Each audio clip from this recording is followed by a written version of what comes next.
Hello, hello, hello. Good afternoon, everyone. Good afternoon. My name is Rosalind Abigail Trenate, and I'm super excited to be here with you this afternoon, evening, morning, somewhere. I'm very excited because today we're going to have a great conversation, and we are still in the mood of Dyslexia Awareness Month. It's a whole month program. Yesterday was Dyslexia Awareness Day, and we still continue to bring you a lot of awareness and conversations from around the world with people who are experts in the field of dyslexia.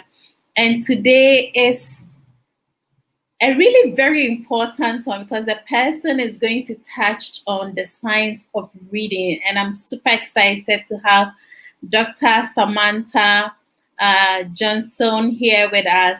So I will give you a little background of her, and then when she comes, she can give you more detail of the amazing work she's doing with her organization, Reading for Humanity. So Dr. Johnston hails from the beautiful island of Jamaica, and she is the founder and CEO of Reading for Humanity, which equips teachers and parents with theoretical and practical instructional tools based on the science of reading, learning, and technology. In addition, Reading for Humanity organizes several research and outreach programs that are geared towards the improvement of literacy outcome. So I am going to bring Dr. Samantha on here for her to take us through all the amazing work she's been doing with her work in Australia, and also what we are going to be having this important discussion about the science of reading today.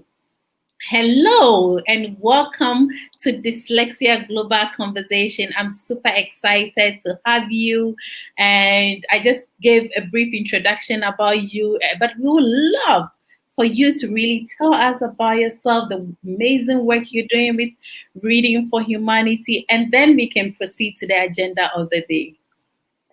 Thank you, Rosalind, for having me. I am really, really excited to be here. This is really my passion area, something that I'm really interested in, just advocating and advancing reading outcomes for all students. And really that's the heart of Reading for Humanity. But before I get into that, my name is Samantha, and I am currently living in Perth, Western Australia. And as Rosalind mentioned, I am originally from Jamaica.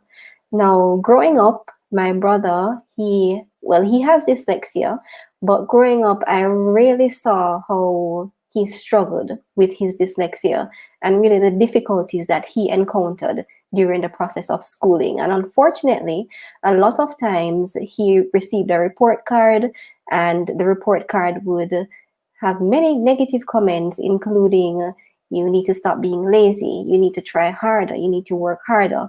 And little did his teachers know, they didn't know that he had dyslexia. And so this was really causing him to struggle in school. And I remember at one point while I was growing up, I remember saying to my mother, I'm going to do something in the future to help my brother. And so over the years, I became actively involved in reading development projects and really got to understand that our teacher training programs, they are not adequately preparing teachers to actively teach students how to read. And so this is really how Reading for Humanity came about. Initially, it was a part of a broader project that I am currently leading, which is Project Capability, which is to provide a scholarship for students in Jamaica with dyslexia. But out of Project Capability came the notion of this idea of Reading for Humanity, which is to equip teachers and parents with the theoretical knowledge of what it looks like to teach a child or teach students with evidence-based practices. And surprisingly, as I started to become more involved in the field, I realized that our teacher training programs are not adequately preparing teachers with this science of reading. And so my background is psychology and education, and I am just really passionate about sharing this information to teachers and parents in an accessible form and in a form that they can practically implement with their students and their children. Wow, fantastic work you're doing, and bless your heart for just having that experience with your brother and deciding that you have to do something is really inspiring. And you just didn't stop there, but now you're doing this work at Reading for Humanity and also getting that opportunity to for people or students who cannot even afford scholarship to really make it in the formal education sector. And that is really inspiring. So, like me, I was a girl who was going to school, and reading was really hard for me. It Mm, was so hard that it took me up to like the age of 17 before I started picking up one word and the other to even, and mm, even to date, I still struggle to read and write. And so I'm very interested in the subject matter you're going to talk about today, which is the science of reading. How do we teach a child, or what are the signs of reading that we can teach a child to be able to read effectively? And if that child is dyslexic, how can that child also benefit from that science of reading? I'm very interested in this topic today. All right. Well, I think a good starting point, before we get to the actual introduction, is to actually think about the skills that are involved in reading. And this is a question that I tend to get repeatedly in a number of sessions. And so, a lot of times when I speak to teachers or parents, and even some students, I ask them, what do you think reading involves? And yes, they will give me a really basic definition, maybe reading a piece of text, but really what the science says, and in order for us to really help our students, help our children, is to understand what skills are actually involved in reading. And so we need to think about the fact that reading, broadly speaking, has three components. So you have reading accuracy, which is to be able to read the text accurately or correctly. You have then reading fluency, which is essentially the ability to read a text really quickly, accurately, and with proper expression. So a lot of times when I'm in sessions with teachers, I oftentimes ask them, how quickly are their students reading, or how many words are their students reading per minute. So on average, what the research shows us is that in order for a student to be deemed as reading fluently, they need to be reading at least 130 correct words per minute on a sixth grade level. So you have reading accuracy, you have reading fluency, and then the end goal of reading is reading comprehension. And really, that is to extract meaning from text. So we have these three components that we need to focus on. And within those components, you have skills that you need to master. Wow. It sounds like already hearing you talk about it sounds too much in my mind, and I'm already kind of like, okay, let me listen to what's going to happen next. So, when it comes to those skills that are involved in reading and the style of reading, what are those like skills and style of reading that really can teachers can take or parents can take to help their children?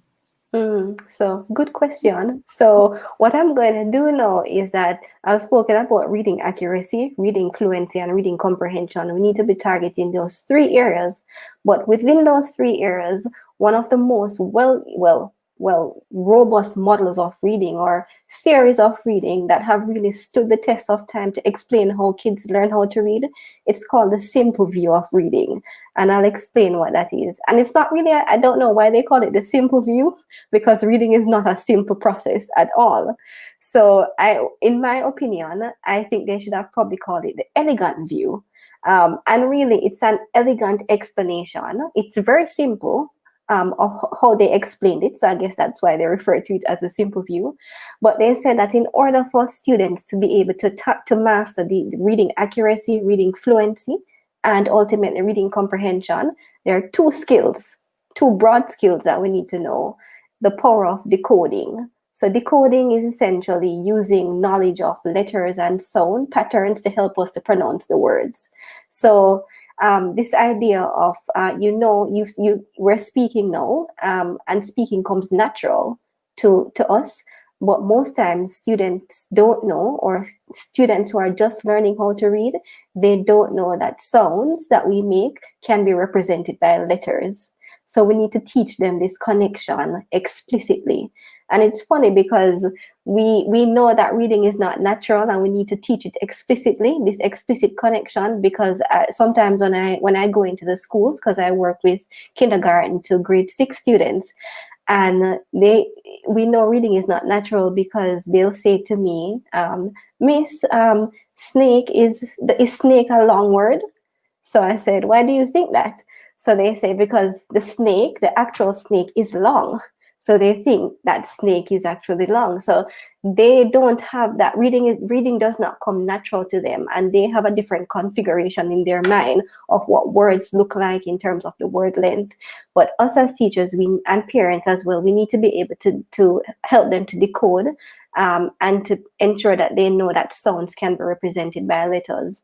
The second principle that students need to know is this idea of language comprehension. So be able to understand speech.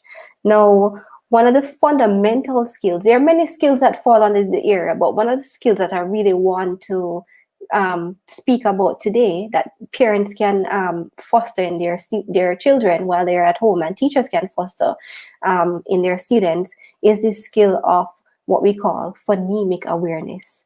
And this is one of the most popular things that you'll hear. And reading is about phonology, about the sound systems, and phonemic awareness is really our ability to understand the smallest unit of speech. And this is actually what makes us good readers. Over 30 years of research have shown that once a student has phonemic awareness, they are more likely to become good readers. So how do we build phonemic awareness skills?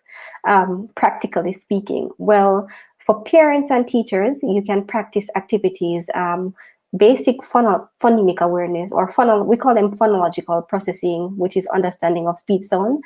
There are two basic skills that you can practice. The first one is called blending, oral blending. So this is just orally done. So we're not introducing any books, we're not introducing any letters as yet. And a blending activity can be as simple as saying sun, shine, and asking the child or the student to put them together. Somebody who can blend would say, when you put sun and shine together, it makes sunshine. The second one is segmenting. You can say, can you break apart the word sunshine? And then somebody or a student with good phonemic awareness would say it has two parts, sun and shine. And you do these activities repeatedly with your children, with your students, and you build those oral language skills. Because as I said, speaking comes naturally. The brain wasn't wired to read, really, but language and speaking comes naturally. And so when you do these basic, blending and segmenting skills for 20 to 30 minutes per day, you are really strengthening those brain connections that are responsible for becoming later or better readers. Wow. So somebody like me that it's just until like few years ago I kind of discovered, when I discovered to be dyslexic, then I understood the importance of matching pictures or tangible things to the words I hear. And so all the schools that I went, I really didn't perform very well until I got to the vocational school and was majoring in catering. Mm-hmm. And I felt that I started becoming very well or picking up the words when I was in the catering school, because that was the moment in my entire life that when a teacher says the word flour, I could actually see flour in its physicality by measuring flour and then adding some other ingredients and turning it into something edible. Or when they say banana, I actually have banana in my hands and I'm to connect with banana. And that helped me to start picking up stuff. But I didn't understand what that was. And so now hearing you speak and comparing all these things, I'm kind of understanding how my brains work and to date I don't like reading plain books because I don't have anything that I need something to kind of match the word I'm seeing. Mm, And when it's not there, then it's like, what am I doing? mm. So it's very interesting.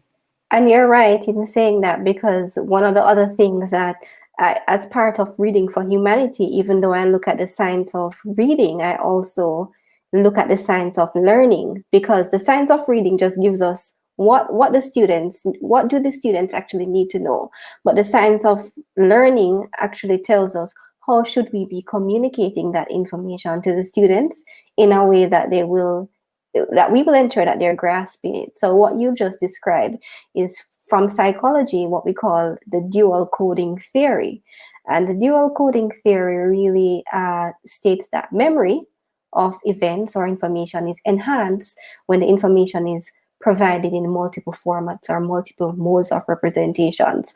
So this is why it's good, and this is why you'll find that dyslexia programs based on the Orton Gillingham approach, for example, they use this sort of multisensory approach to make sure that there are multiple modes of representation. Similarly, you're seeing the flower and you're then seeing the word, and it anchors in your memory. And so this is why you're able to have a greater likelihood of remembering information. Wow. Now I'm getting the basis of it. As I tell everybody, I'm no expert in dyslexia. I'm just somebody who feels like I should talk so that we raise awareness. Yeah, raise awareness on what dyslexia can do to people. And that's where my position ends. But then I need to have conversations like this with the experts to even learn myself. So as I'm sitting here, I'm learning like you are learning. So if you're online watching us, please send in your comments, and I will be able to ask Dr. Samantha at the end of our discussion. So please do engage with us by sending in your comments, and we'll be very much appreciative. Moving on, you've touched on different aspects with regards to reading and the skills and everything. And so, how do these skills kind of work together to kind of help people to pick up the reading and even the spelling and the writing? Mm. Yeah, so the basis of blending the words and segmenting, and that really forms the oral language. But when we're teaching reading, we need to also relate it to things like speaking and spelling and writing. Now, the reason for that is because, as I said, with oral language, and remember, reading is not natural. So we have to teach our students or our children explicitly. And one way of doing that, a lot of times when I speak to parents and teachers alike, they're quite surprised when I tell them that one of the greatest things that you can do for your students or your child is to speak to them.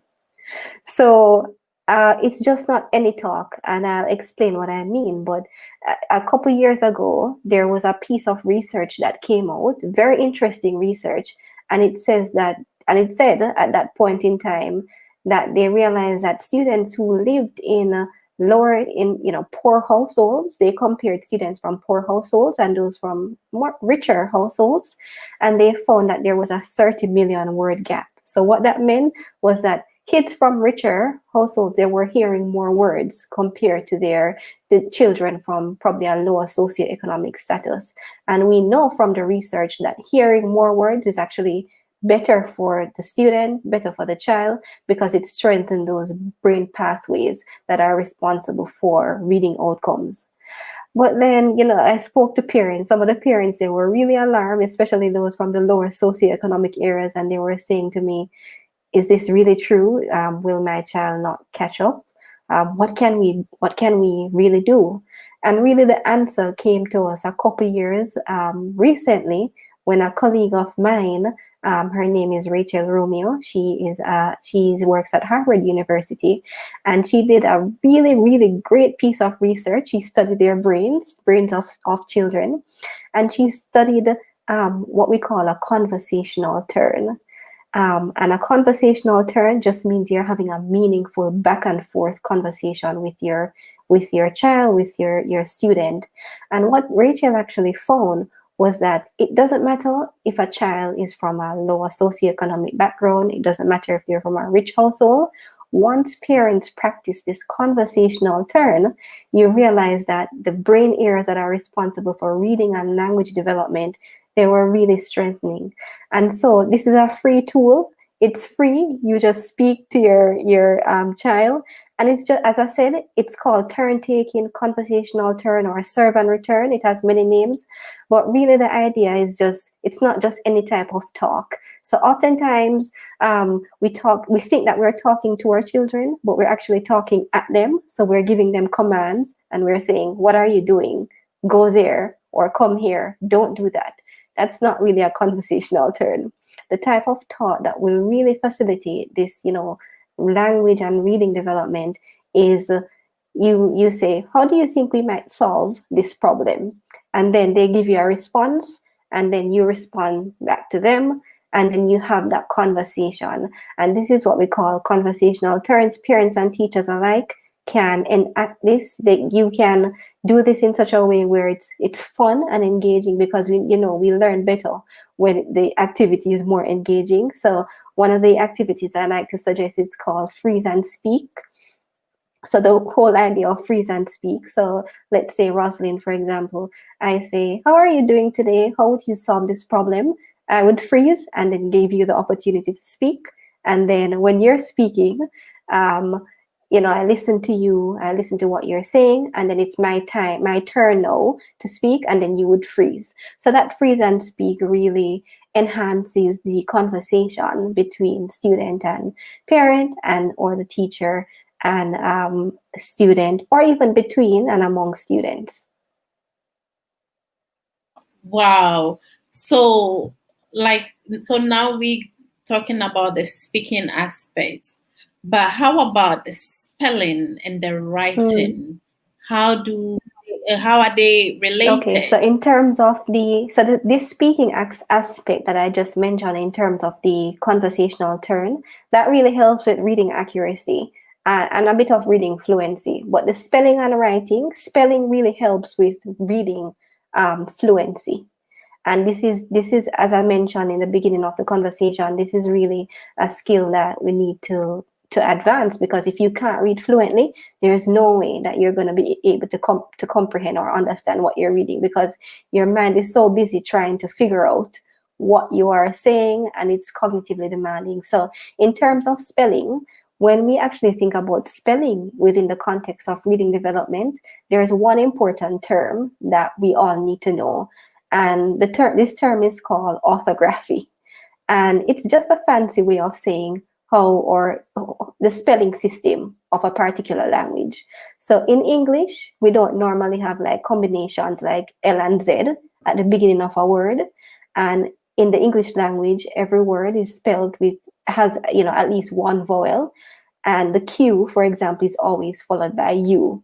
So by understanding the spelling structure of a language, we can actually develop what we call now orthographic mapping skills in students. Now, the orthographic mapping skills is just usually like a mechanism that readers use to quickly and efficiently turn unfamiliar words into familiar words. So let's say today you're reading a book and you see a word that you've never seen before. In order for you to read fluently, that needs to be committed to your memory.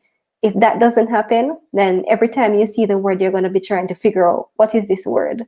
So when you have good orthographic mapping skills, it allows you to transfer this unfamiliar word to a now familiar word. So when you see it in the future, you can easily and fluently read it. And what the research tells us is that usually it doesn't take us very long to map these skills to memory. Usually it takes us just 4 exposures to this word. Kids who have dyslexia, it takes them about 15 to 20 exposures before it can be committed to memory. But by building these skills, there's one key way that you can build this skill. So this skill is very important, and one key way of building it is what we call advanced phonemic awareness skills. So remember, before we spoke about the blending and the segmenting, those were just basic skills that lead us to accurate reading accuracy. But to really ensure fluency, we need to be a little bit more advanced. And some of the advanced phonemic skills that parents and teachers can use now is one of them, we call them addition. So for example, let's say I say, I have the student and I say student A, for example, and I say, can you say the word, this is orally done, can you say the word bus with a T sound? And they would have to add the word T at the end, and this would make bust. That's addition. Now, another one is deletion. So I can give them the same word bust, and I say, can you remove the T sound? And they would say bus. And then another one is reversal. Maybe I can say, can you reverse the word spit? And they would say tips. And so these skills are more refined, they're more advanced. And actually there was a study that was run in the US a couple years ago, and they found that when students have dyslexia, or maybe they have poor phonological processing skills, when they were given this reading intervention, what really elevated their reading was this whole idea of this phonological awareness skills. So another thing to consider is really to make it fun. As I said earlier on in the conversation, that a lot of times learning needs to be engaging. Yes, it definitely needs to be engaging. And the research shows, especially the younger the student is, the more they benefit from things like play-based learning. So this is what the research is telling us. So there's a particular website called Reading Simplified, and Dr. Marnie, she's really lovely in terms of proposing some really great games for students. So these skills that I just mentioned a while ago, in terms of the addition, adding it and removing it and reversing the words or the sounds, she recommends things like switch it. So you're switching the sounds, or swap it, you're swapping the sounds, or reverse it. Now, these sort of things you really need to be consistently applied, so 20 to 30 minutes per day. And then another thing that Rosalind was really elaborating on the whole idea of how writing is related to reading. So we spoke about the speaking component, we spoke about the spelling component. Now, what really does writing, what does it have to do with reading? And earlier in the conversation, remember I said that really the end goal of reading is for us to be able to comprehend the text. If we're not, what's the point of reading if we're not able to comprehend it? This is where we really get the enjoyment from. Now, this is where writing actually comes in. And writing has a lot to do with comprehension. And what the research tells us is that what teachers can do in class is practice this way of teaching comprehension by using reciprocal teaching.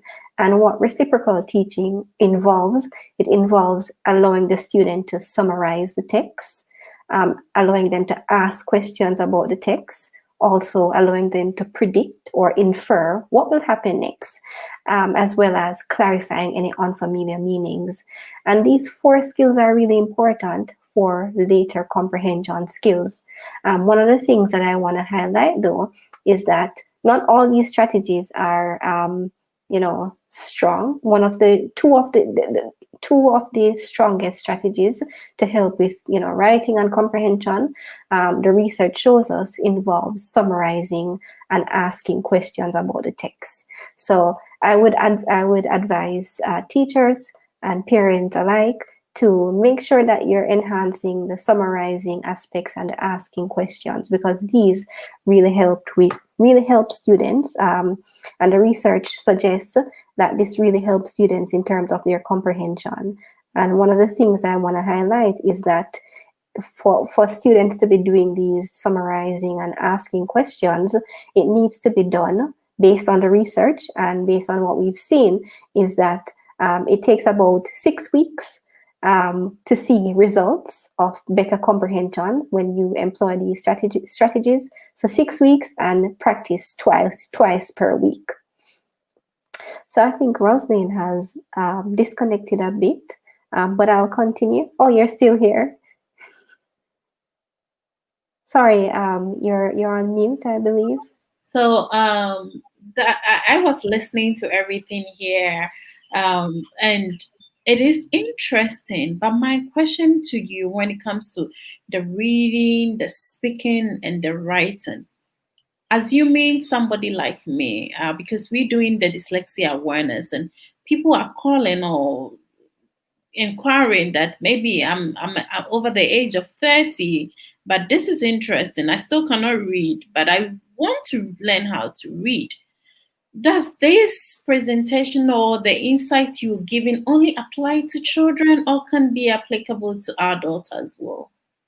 So, great question. This was actually a conversation that I was having with another friend. Her name is also Roslyn. I was just recently having a conversation with her about this very same thing. And yes, I do advocate that it, because reading is, even though you will probably teach it differently because it's based on the age of the student, because they will be adult learners. When I say differently, I mean use different examples because they have a lived experience of things as opposed to how you teach children. But the very basis of it really remains the same, because this is what the research shows us over 30 years, that this idea of really strengthening these phonological processing skills will really enhance the learning outcomes. So even my brother, he too had difficulties, and even in his later years, and this is when we really found a specialist that was able to really advise us of the science behind reading. And I would say the core skills still remain the same, and perhaps what would differ, maybe it's just the examples that you would use. Wow, interesting to know that, because even me, as I said, I still struggle to read fluently and even write fluently. And since I became known of dyslexia, I question myself if I should put myself on a program to relearn how to read and write fluently. Will it work? And all the time my mind tell me, no, no, no, no, it might not work. And so now hearing you speak about it, then it's great, because I have quite a number of people who are also asking the same help. Now, let me ask you, because you are teaching and you have been in contact with a lot of children and all that. Why do you think some children struggle with reading? Well, that's really a very big question, a good question, but a very big one, because one of the myths that really surrounds reading difficulties, more specifically dyslexia, for example. And dyslexia, as we know, is really that difficulty with spelling, reading, and writing, is that all individuals with dyslexia share the same profile. So that's actually a myth, and that's not true. And this is why it's so difficult, and sometimes it's so hard to remediate reading problems, because the struggle is different across different students. So, broadly speaking, children struggle to read owing to a number of different factors. But most commonly, we know that the most common reason is because of dyslexia. And of course, dyslexia it comes from Greek, and it's just has to do with a difficulty with words, and it happens on a continuum, so from very mild to severe, and no two are alike. So there's no cure for dyslexia, since really it's a brain-based difference. However, with appropriate instruction aimed towards the learning needs of that particular individual, many persons with dyslexia will overcome this literacy difficulty, and they will eventually go on to lead more productive lives. Now, with dyslexia, as I was explaining, and this is why I really wanted to really touch upon the importance of the sound, the phonology, which is the sound structure of language, because by and large, this is the most supported reason for the cause of what we call phonological dyslexia. So this is what we'd normally find in children. And this is just a difficulty with understanding the sound structure of language, understanding understanding speech sounds. So that's phonological dyslexia. But there's another type of dyslexia that usually happens much older. It's acquired. It's called surface dyslexia. And surface dyslexia is really, so going back to, so I can contrast it. So going back to phonological dyslexia, usually students who have phonological dyslexia, they have a problem with pronouncing words that are regular words. So words that are pronounced the way how how they look. So just regular pronunciation, regular spelling words. Now, on the other hand, contrasting that, so with surface dyslexia, people who have surface dyslexia, they can pronounce regular words, but they can't pronounce irregular words. So irregular words are words that are not pronounced how they look. So, for example, the English word blood or choir. If we were to apply or normal pronunciation based on how the word looks, we would say blood instead of blood, or we wouldn't pronounce it choir, we'd probably say chore or something of that sort. So people with surface dyslexia have problems pronouncing words like blood and choir, and those sorts of irregular words. And as I said, surface dyslexia can be acquired later on in life, and it may be as a result of life happenings such as a brain injury or a stroke, for example. But then there are other problems that comes along with dyslexia. And one of the main things that I want to highlight is this idea of attention. So my background is really looking at attention, and most of the research that I conduct is looking at the role of attention in reading. And we've actually found that about 25 to 40% of children with dyslexia actually present with an attention problem. And so they have issues with, difficulties with concentrating, with focusing. Maybe they pay too much attention, maybe they pay too little attention.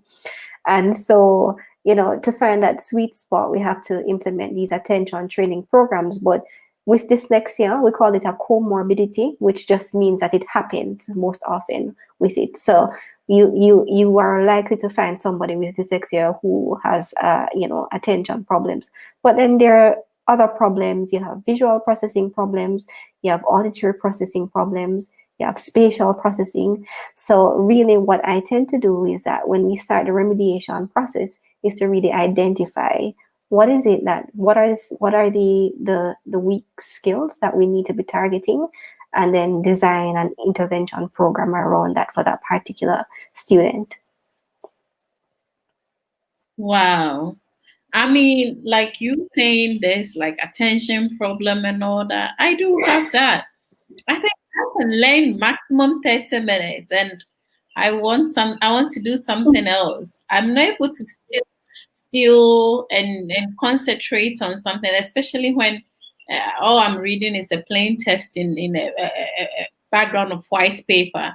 It's boring, and I have that problem as well. So I totally understand that. I'm sure a lot of people you can kind of identify with this. If you're a teacher watching us or you're a parent, I'm sure you probably have noticed something like that in your child. So we are still on the discussion of the science of reading, and Dr. Samantha is taking us through like the various stages of how to teach a child how to read and all that. So we will continue the conversation, and also please send in your comments and your questions for us to know you are watching us. We'll be very much happy to hear from you. Dr. Samantha, how do we kind of prevent difficulties in reading? Children So or everyone in school? So really, I advocate of course, a program that's always based on the science of reading. And unfortunately, as I was saying earlier in the conversation, that most teacher training programs don't adequately prepare our teachers to really implement at a very successful level the science of reading within the classroom setting. So in terms of ensuring that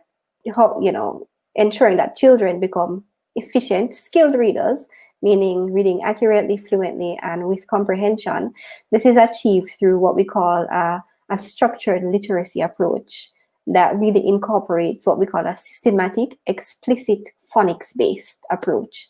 So remember I said earlier on that reading is not a natural process. So it's not natural. And remember, I use that example about the snake and how students think. So we need to make it as explicit as possible when we're teaching the students. So what the structured literacy approach really involves is teaching the structure of in a teacher training program. And this is what I do as part of Reading for Humanity in terms of trying to equip teachers and giving them the knowledge base, is really teaching them the structure of language across the speech sound system, which we call phonology. I also teach them about the writing system, which we call orthography, the structure of sentences, which we call syntax, the meaning of parts of words, which we call morphology, and the relationship among words, which is referred to as semantics. And basically how, everything is just organized.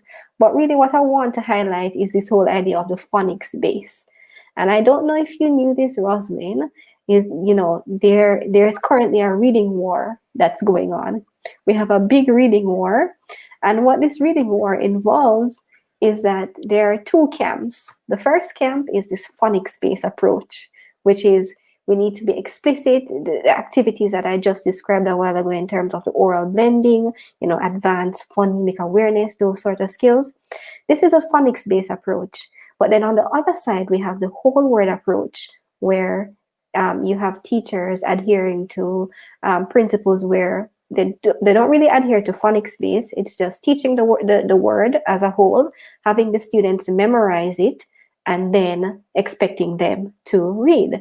And so it was interesting because I was speaking to a parent about this very same thing, and she was saying, my daughter, she's able to memorize, I think it was 100 words, but yet she's still having difficulty in reading. And my first question was, what was the approach that's being used? And she instructed me that, this is the whole word approach that's being used. So I said to her that it's better if you teach, with the phonics-based approach, it actually sets a good solid foundation where students are understanding the connection between letters and sounds, rather than just the whole word where they're just memorizing. There's no way that we can memorize all the words. There's just no way that we can do that. It is it's cognitively demanding. And so I advocate the phonics-based approach, and it should be explicit for the students. So yes, so really the systematic phonics approach.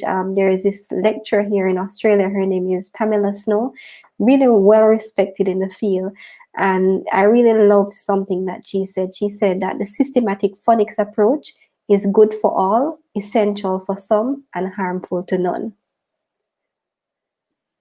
I agree. I share the same thing since I've started reading about the different method of teaching. And I always tell people, I have a feeling that because I'm not a teacher, so I haven't been able to kind of put into practice, but I have a feeling that the method used in getting a dyslexic child to read and be able to write and speak fluently, the same method can be applied to teach somebody who is super great and the person will be super successful.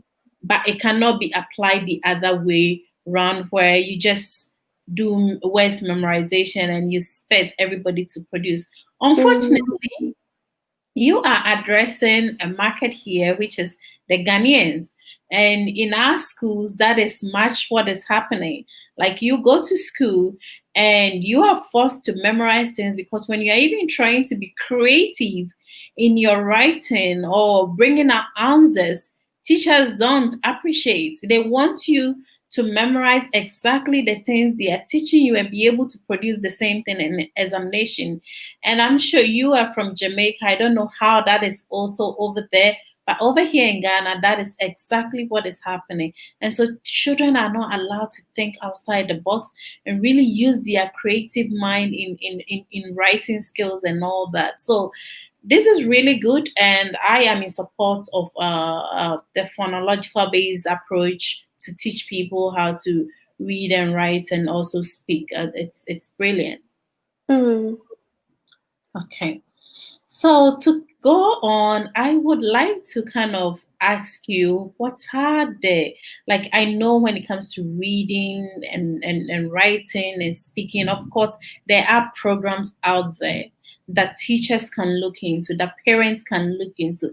But so is technology as well. What are some technologies out there that are you can teachers can actually use in getting children to be able to read and write in schools? Well, I would definitely recommend Nessie. Yeah. Big recommender. That's my top recommendation, really. There are other programs out there, but really I would stick to Nessie. The reason why is because some of these other programs, they if you aren't really careful and really understand the science behind reading, which is really why I am really passionate about reading for humanity, some of them do employ this whole word approach that we just spoke about. And so what Nessie does is brilliant in terms of really taking the evidence-based approach to to learning how to read, teaching students how to read. And another distinction that I want to make with some programs out there is that some of the things that I really advise parents to really look for is how do they communicate their evidence. Do they say it is evidence based, or do they say it is evidence informed? So these sort of things you need to look out for. And the reason why I advocate and I say ensure that it is evidence based as opposed to evidence informed. What evidence based means is that the researchers have used research that is based on what we call empirical research. So they've gone ahead and they've done intervention studies and they've seen that really the methods actually work. Whereas with evidence informed, it's not rigorously tested. Yes, it may work in certain contexts, it may not work in other contexts, but there is no real research study that was conducted. Maybe they read about some anecdotal evidence that it worked for one teacher, but maybe we don't know if it works for all teachers. So this is why, and it's not that evidence informed is bad. Evidence informed, it still can inform future research studies to test whether or not it's evidence based. So this is why I really appreciate Nessie for that evidence-based approach. But really, Rosalind, the truth is that when it comes on to technology and the apps, what I really advocate is that once a teacher understands the science of reading, they can use a pencil and a paper, which is free, to teach those foundational and fundamental skills. But then I still do advocate Nessie and programs in this case because it helps to supplement and really progress the reading skills. But the truth is, within the current climate, especially with COVID, this big issue of technology has emerged. And how should we be reading? How should we be teaching reading at a distance? What programs are good? And really, in most cases, the truth is we do not know as yet, given the current circumstances. So this is actually a research study that I'm currently conducting at the moment in terms of trying to find out which specific tools are best for which specific context and for which specific skills. And so by really delving into finding out what the evidence says in that area, I hope to be able to present this at a later date, because this is something that we really need to answer quite quickly because our students are really falling behind. And we know from previous research, if students don't achieve these skills by grade 3, they are more likely to fall behind. And I totally agree with you with the Nessie programs. Like I have been doing my research on programs out there and all that. And it's also boiled down to the cost involved of the programs to get it to the masses. And some are quite very expensive. But on the other hand, when it comes to Nessie, their programs is quite affordable and and it's been used in 192 countries, and the reviews on Nessie is amazing.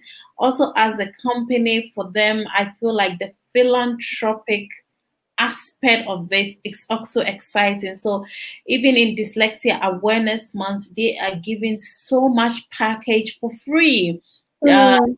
one that is entitled "Just Teach Me," and if you go on Nessie.com, which I have their website details there. If you go there, they have like complementary package that they are giving, some that are for teachers that you can take training in dyslexia. Some of the apps are being given free that you can download and use it to teach your children. They have different information that are all going for free, and I really encourage people to go to nessie.com and take advantage of some of them. Their programs are amazing. Check them out. They are amazing, award-winning books. Explain Dyslexia Explained and What I Need. They are giving it for free this month of October. So please get on as to nessie.com and download one for yourself, or download all of them for yourself. Now you touched on COVID and the impact it's having on learning now.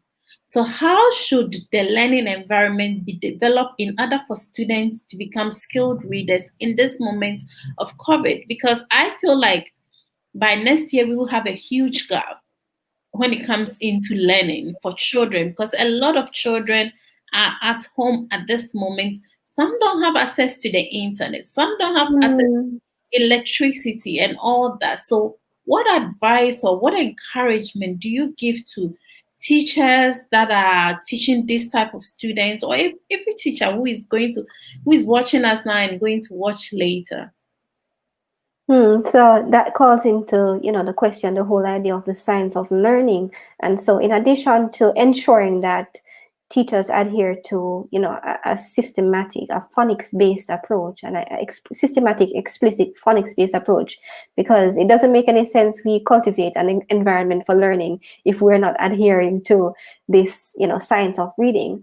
But in addition to this science of reading, in order to really effectively get the information across to students, we need to prepare them for the learning environment. And really, a lot of the suggestions that I'm going to give now, they're really based on the psychology of learning, otherwise known as the science of learning. And really, one of the biggest models within this area is really reducing the cognitive load of students. And what I mean by cognitive load is we have this skill set cognitive process that we call working memory, and working memory is essentially the amount of information or the part of mind that's currently processing what we're currently doing at this very moment in time, and our working memory is very limited. So when you're giving students instructions, please try not to overwhelm them. This is called, you will really they will have cognitive overload, really. So you need to ensure that the information that you're giving them, even in terms of the number of steps or the number of instructions that you're giving them, it's not too much. So for example, in psychology, what the research tells us is that give and take, if you give me, for example, or if I give you 7 pieces of information right now, you aren't able to remember more than that. So bear in mind, recent research actually shows us that that's lower than that in the current time. So 5 pieces of information is sufficient. So if you give students, imagine you give students 20, and I've seen it before. I've gone into classrooms and I've seen the teacher give 20, or even parents, you're giving 20 steps. They're not going to remember beyond 7. And really, another aspect that I really highlight is really this whole idea of worked out practice. So when I say worked out practice, I mean, and this goes back to the idea of being as explicit as possible. So if it is that you want them to pronounce a particular thing, don't leave it up to chance. This is what we say. We have, especially with the code red and dyslexia awareness, don't leave reading up to chance. Be as explicit as possible. And in this way, you give students a sort of scaffold. Another thing to prepare them for the learning environment is what we call split attention effect. Now, the split attention is really important because especially when you're preparing your maybe Zoom slides or whatever platform that you use, maybe Google Hangouts, a lot of times, or I've seen teachers put text and diagrams on, and it may look pretty, but it may be cognitively overloading to the student. So if the text and the diagram can be integrated in one, that will be better rather than splitting their attention. And the research has shown us over and over that this, if you split the attention of students, they're less likely to remember this sort of information. Bringing it more specifically to reading now, try to reduce, the simultaneous introduction of sounds that or auditorily similar sounds. So, for example, if you're teaching your students b and v, try not to introduce those two together because they sound too similar. Similarly, you try to not introduce visually similar sound letters. So, for example, B and D looks similar and P and G looks quite similar. So try not to introduce letters that look the same because they are really cognitively overloading. And another thing is this whole idea of practice. Now, we all know that practice is important. We say it every time, practice makes perfect. But what a lot of persons tend to not realize is that there is an optimal method of practicing in a way that will ensure that students remember the information, remember that what you've actually told them. And what the research has actually found is that back-to-back practice or back-to-back repetition, that's actually ineffective, very ineffective. So let's say this morning, in the morning, I teach my students how to pronounce the letter B.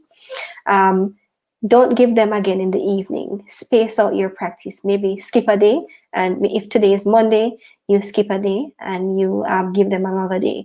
So this idea is called space practice. So space practice is really a strategy where forgetting is actually a good thing. So practice does make perfect, but when done correctly, it can really enhance your students' ability to remember what you've said. And then the last thing that I really want to speak about is feedback. Teachers, or parents, how are we giving our students feedback? Yes, it needs to be explicit, but are we praising the work or are we praising the student?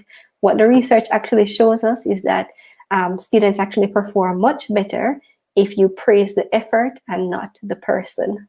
So when you're doing the work, you say, okay, you've done a good job with the work, you've done a good job with pronouncing rather than saying, oh, you're so clever. Because what that does is that if you start giving this feedback to the person, they start tying the feedback to themselves, and it's called ego involving feedback. And that's not really effective. What's more effective is if you praise the actual effort, you praise the work produced. Students do well with praise with efforts, like acknowledge their efforts and appreciate them for trying hard, and that makes a lot of difference in a student, especially a student who is trying to read or struggling to find their way to reading and writing. My question to you, Samantha, as somebody who teaches children, how would you say this pandemic moment have kind of affected or impacted the way of teaching? And do you see teaching becoming like coming back to its normalities again? Very, very hard question. Well, my personal view is that I don't think that teaching will. When you say normal, well, normal is different for the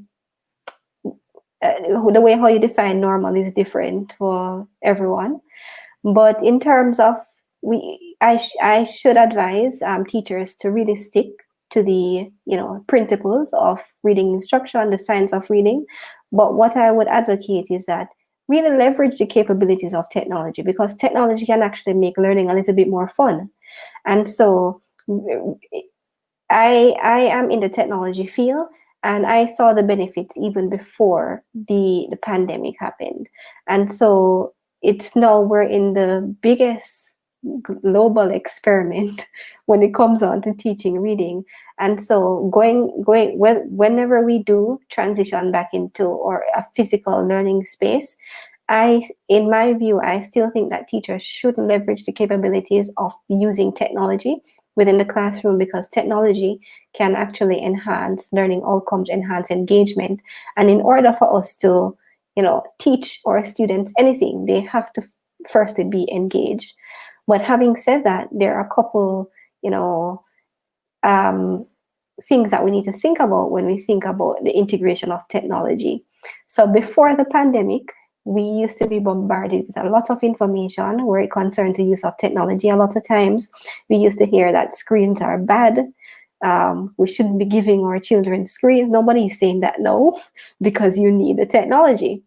But really and truly, if you look at the research, there is not sufficient evidence, or there's insufficient evidence to say that screens are inherently bad. So screens are not bad. It's just the way how we use them. And what I always advise parents and teachers is that instead of only thinking about screen time in terms of the number of hours that students are on the laptop or the device, really that's too simplistic to just only be thinking about screen time.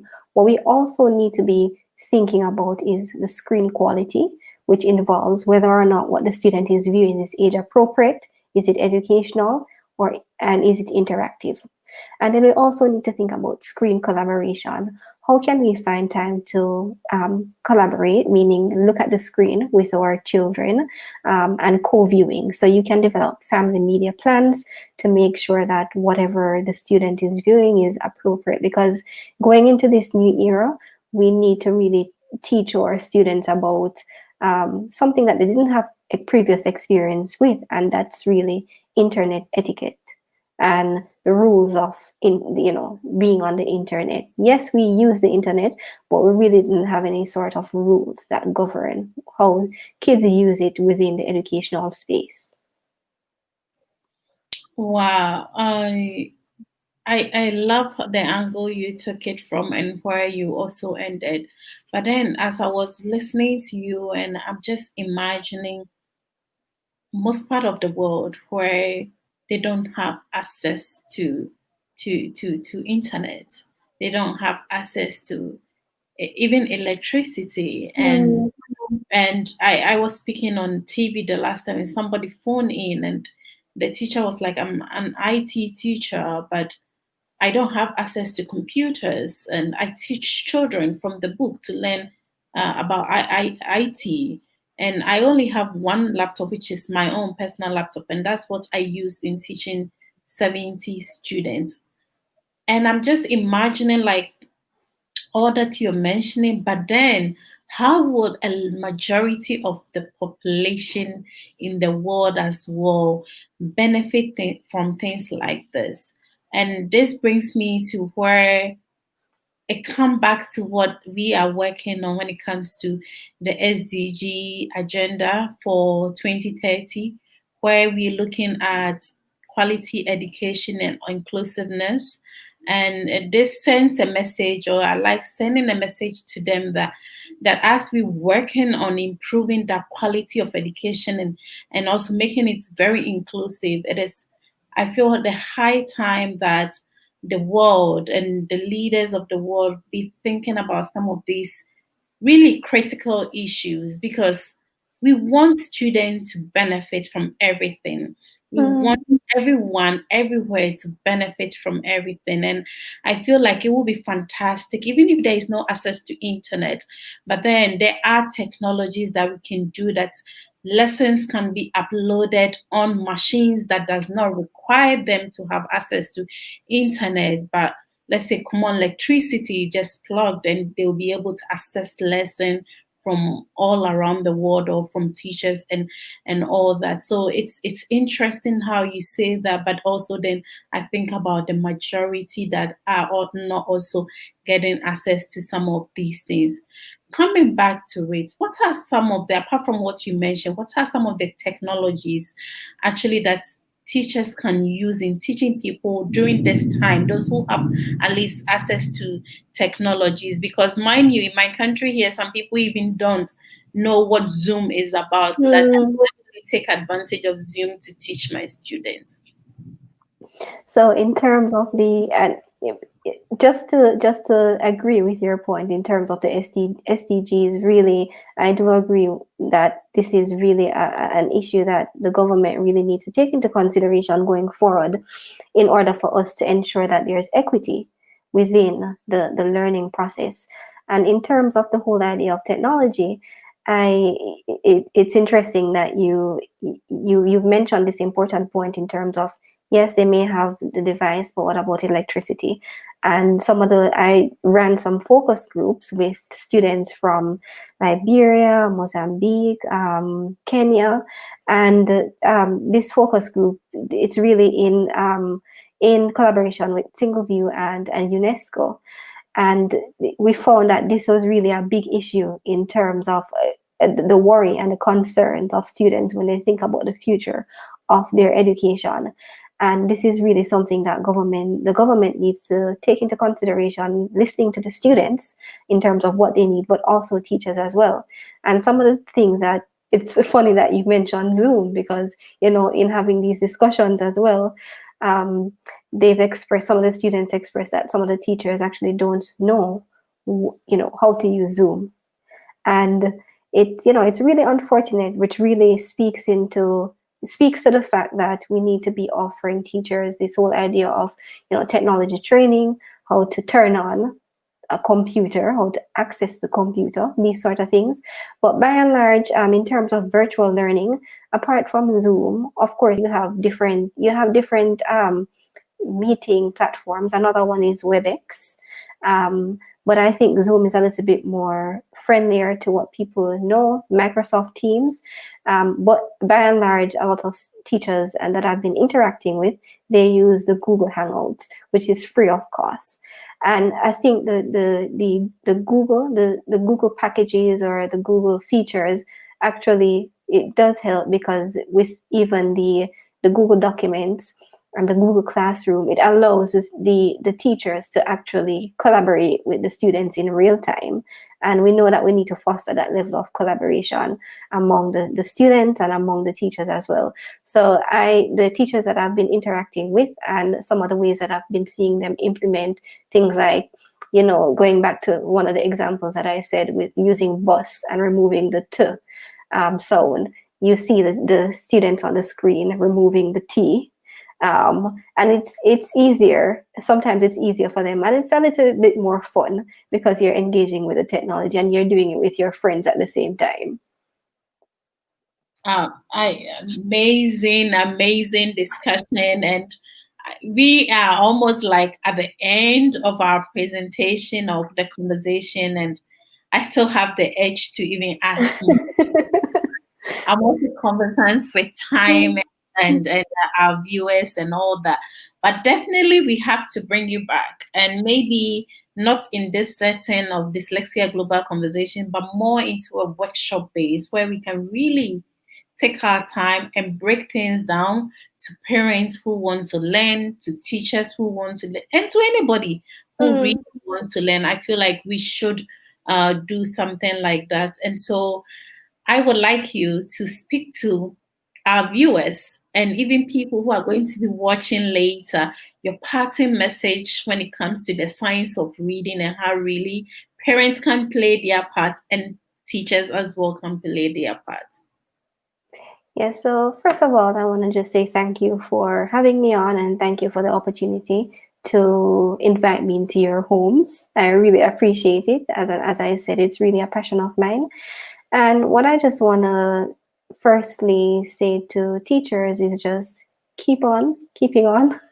We know it's hard, we know it's difficult, but with the tools that I've suggested here today, hopefully you'll be able to take away some of the main points. But what I advise is just learn a little bit more about the science of reading. Feel free to reach out to me on Instagram as well, and I'm happy to advise accordingly. As well as parents, just speak to your young ones. practice those conversational turns, and this will really go a long way in terms of enhancing or really strengthening those brain networks that really are responsible for reading and language development. Fantastic. And I want to say a very, very big thank you for your time and effort in coming here. Everyone, please go follow Dr. Samantha-Kaye Johnston, and her organization is Reading for Humanity. Please go and read about it and follow them on Instagram, Reading for Humanity, and learn more. She's very, very, very, very welcoming. And if you need something, reach out to her. You can also reach out to us here at Africa Dyslexia Organization, and we'll be able to provide you more insight. If you're not reaching her, we'll be able to get you to speak to her, or to share her email with you so that you can write to her. But really take all that you are learning from here very seriously. Share this conversation with other people, because I have learned a lot. The things I've learned here today is some things that I didn't know. And I keep saying, I'm nowhere an expert in this area. I'm just who want to talk about it. And that's where my position ends. But it's the beauty of it is when it comes to this community, you have people that are willing to share.